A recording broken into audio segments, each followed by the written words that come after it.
Hello guys and welcome to super India. मेरा नाम है प्रशांत एंड आज के इस वीडियो में हम बात करने वाले हैं एमसीयू में करी गई आज तक के सबसे बड़ी गलती की, वो भी खुद सॉर्सरर सुप्रीम के द्वारा। अच्छा भाई, एक्स सॉर्सरर सुप्रीम।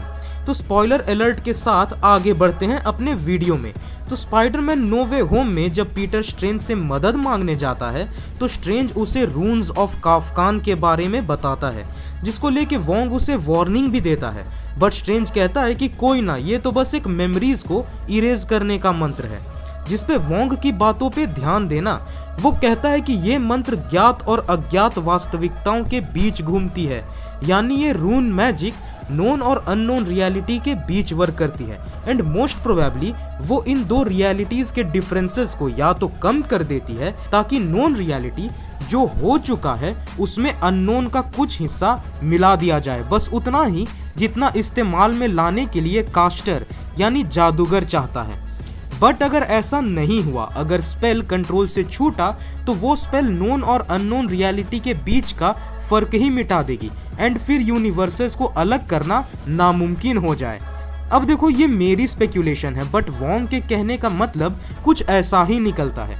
वहीं अगर हम पहली डॉक्टर स्ट्रेंज मूवी से याद करें कि एक स्पेल आखिर होता क्या है, तो गुरु माँ ने बताया था कि हम जादूगर असल में अलग अलग आयामों से ऊर्जा खींचते हैं एंड इस आयाम में यानी अपने रियलिटी में उस आयाम के इफेक्ट को एक्टिवेट करते हैं।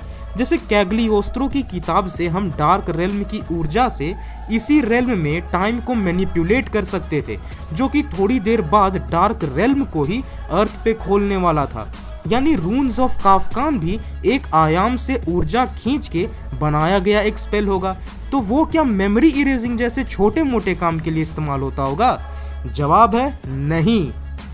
रून्स ऑफ काफ्कान चाहे जिस भी आयाम का मैजिक हो, वो इतना तो बताती है कि वो स्पेल एक नोन रियलिटी के अंदर ही एक अननोन रियलिटी लिखने का पावर देती है। अब वो उस अननोन रियलिटी के तौर पे किस रियलिटी को चुनती है वो स्ट्रेंज के कंट्रोल में बिल्कुल नहीं होता। तो जब ऐसी बात थी तो भी स्ट्रेंज ऐसे स्पेल को इस्तेमाल किया ही क्यों? तो इसका जवाब है लैक ऑफ कंप्लीट नॉलेज।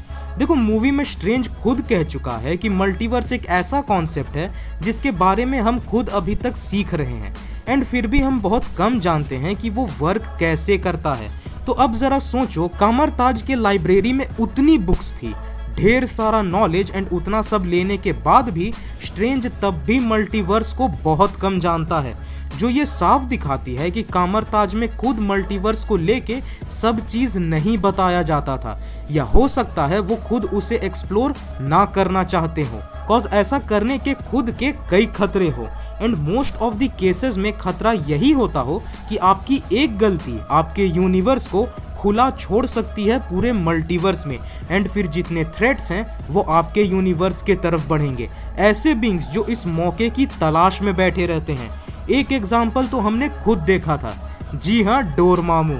यानी मल्टीवर्स को लेके स्ट्रेंज की नॉलेज अभी मीएगर है एंड ऐसा कोई स्पेल जो इस लेवल तक जा सकती है उसके आउटकम्स को लेके भी स्ट्रेंज अनसर्टेन ही है, वो भी हमने देखा।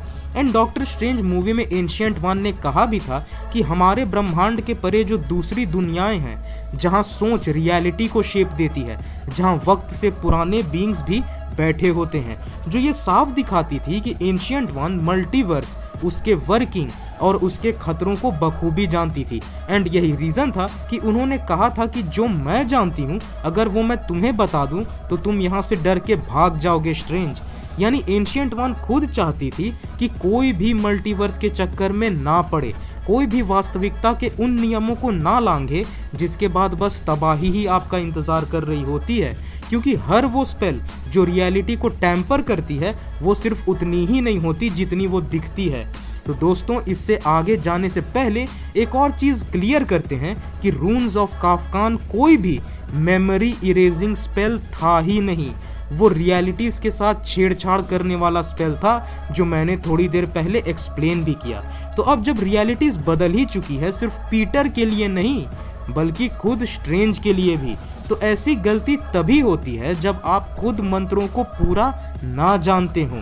इसका एक असर हम देख चुके थे काइसिलियस के साथ, एंड यही प्लॉट बन सकता है मल्टीवर्स ऑफ मैडनेस का।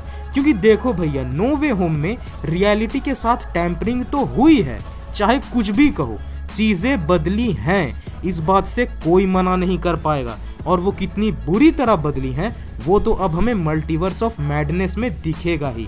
तो हो सकता है कि स्ट्रेंज बाबू एंशिएंट वन के किसी पर्सनल लाइब्रेरी को ढूंढे जहां एंशिएंट वन ने वो किताबें रखी हों जिससे उन्हें मल्टीवर्स के बारे में पता चला, एंड तब जाके हमें भी पता चल पाएगा कि एमसीयू का मल्टीवर्स काम कैसे करता है। तो गाइस, ये था हमारा आज का वीडियो जहां मैंने आपको बताया कि रून्स ऑफ काफ्कान कोई मेमोरी इरेजिंग स्पेल था ही नहीं, वो रियलिटी के साथ छेड़छाड़ करने वाला एक स्पेल था जो कि ये बताती है कि मोस्ट प्रोबेबली एमसीयू के अंदर भी अब रियलिटी काफ़ी हाई लेवल पे टैम्पर हो चुकी है। अगर आपको ये वीडियो पसंद आई हो तो इस वीडियो को लाइक करें और अपने दोस्तों के साथ शेयर ज़रूर करें।